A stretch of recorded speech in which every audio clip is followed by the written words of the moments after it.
Well, from the pages of my daily news analysis website, MikeHuckabee.com, comes a story that should make every American's blood boil. I'm sure you recall the undercover videos revealing Planned Parenthood employees talking about selling baby body parts. California authorities were so desperate to keep the public from knowing about it that their attorney general actually filed 15 felony charges against David DeLayden and Sandra Merritt of the Center for Medical Progress for illegally recording private conversations. Now, a court threw out most of them, but the state refiled. You would think that the media would cover the story and side with two reporters, since it was basically an attempt to make undercover reporting a felony. But protecting America's biggest abortion chain is apparently more important than protecting the rights of journalists, as well as the rights of the babies. Well, the pretrial hearings have begun. Not that you would know, since there is practically a media blackout on the coverage. As blogger Jim Treacher of PJ Media famously observed, and I quote, "Modern journalism is all about deciding which facts the public shouldn't know because they might reflect badly on Democrats," end quote. A Google news search turned up nothing but reports from a few pro-life sites and one laughably biased screed posing as a news story from a pro-abortion site.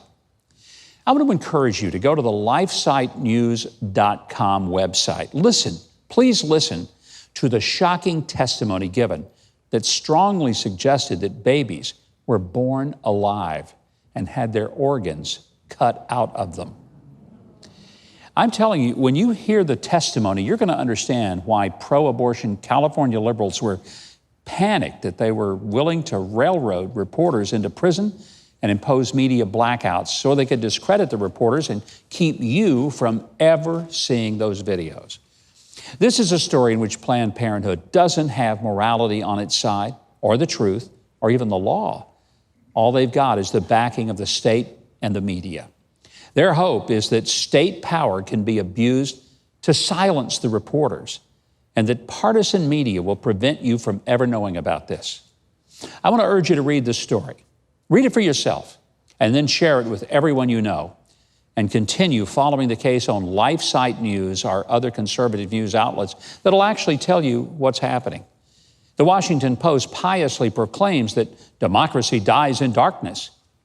Well, so do babies at Planned Parenthood clinics. So let's not allow reporters to be thrown in prison just for turning on the lights. Now, let's turn to some questions and comments on your mind. We have this from Lewis in Ohio. He says, Tulsi Gabbard said she believes that al-Qaeda is a stronger terrorist network today than they were when they committed the 9/11 atrocity on America. We've now done so much to take out their leadership, including Osama bin Laden. Do you think her assessment is correct? And if so, what should our government be doing to counter their threat to us? Well, I appreciate the question, Lewis, and I think I really believe that Congressman Gabbard is largely correct.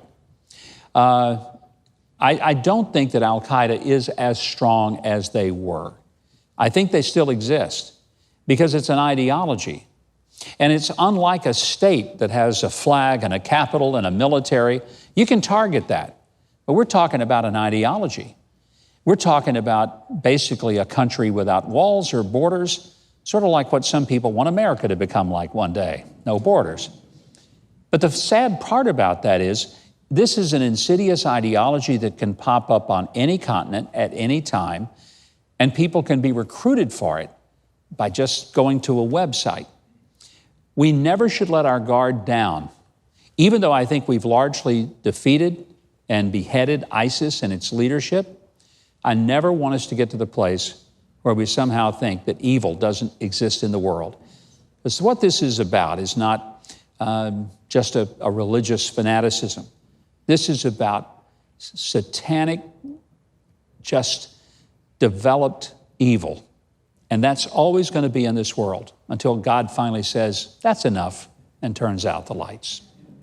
We get this from retired and insulted in South Carolina. That's how he or she identifies himself or herself. And the question is, quote, I'd love to hear your take on the Democrats in the debate this week. Do you think Elizabeth Warren is stealing Bernie's thunder in voters? And why do you think Julian Castro was so ugly to Joe Biden? Sounded like ageism to me. First of all, I don't think Julian Castro was guilty of ageism. He was just basically being rude. And yes, what he said to Joe Biden was inappropriate, but he's paying a price for it within his own party. I was asked, was Elizabeth Warren stealing Bernie's thunder? From what I can see, he didn't have any thunder. I was kept listening for it. To be honest with you, at any given moment, I honestly expected Bernie to just explode and him to scream out at the whole crowd, "Get off my lawn!" I've never seen a man so angry. I've seen a woman that angry. Her name is Elizabeth Warren. She's also really ticked off about a lot of stuff. I think for the most part, America wants a happy warrior to lead them. And I looked on that stage and there weren't many happy people. They're angry, they're mad. Look, I get mad and angry at some things going on in their country, but ultimately I come back to the place where I believe that the American people are good people. And they've got better sense than they're being played for. I don't believe Americans believe, as Elizabeth Warren tried to portray, that somehow we're going to get rid of all the cars and the airplanes and the boats and everything else that run on fossil fuel. I've got a simple suggestion, and here it is, and it's a simple one. For the next 10 years, let all the leftists who believe in the Green New Deal live out the Green New Deal. They quit eating meat, they all become vegans, they give up cars, they don't fly anywhere, they don't travel, they turn the electricity off in their house, and they go to bed after dark because they won't have anything other than a candle. Let them live that way. And they give up all plastic, because that's from fossil fuel. So no more plastic for you guys, no more Tupperware. But that's okay, because you don't have a refrigerator either. You turn that off too. So fine, you live that way. The other half of the country, people like me, will have a ribeye and pork butt. We'll also enjoy, cars and airplanes, and we'll travel to see our grandkids while you only can get a mail letter from yours. Of course, they have to walk it to your house. You won't be able to drive it. So if you live way out in the country, it may take months to get your mail. That's fine. We're going to live our life. Then after 10 years, let's just see. That's all we got anyway, right? 10 years, we're all toast. So at the end of 10 years, let's see which half of the country is the happiest. And then we live that way for the rest of time. How is that? Because here's the deal. If we're going to have to choose between living like the Flintstones or the Jetsons, I go with the Jetsons every time. All right. We would like to hear from you, so just send your questions, comments, or critiques to my2cents@tbn.tv. That is the number 2 in my 2 cents. And finally, a thought for my Twitter page that I hope you'll follow at Gov Mike Huckabee. All right, the New York Post reported that a Stockholm professor named Magnus Söderlund was speaking at a summit in Sweden when he presented the controversial idea: cannibalism for a greener planet. Yes, you heard that right, cannibalism. The professor believes that eating human meat derived from dead bodies might be able to help save the human race if only a world society were to awaken the idea.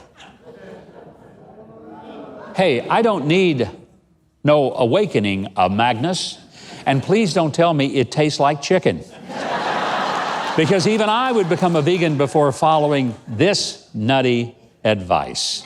Until next time, these have been the facts of the matter. Now, if you're seeing this, I know you've enjoyed that video. I mean, how could you not, after all? So you know what you should do? Leave a like, click on the subscribe button below, and hit the notification bell next to it so you'll always know when I have another video up for you to enjoy.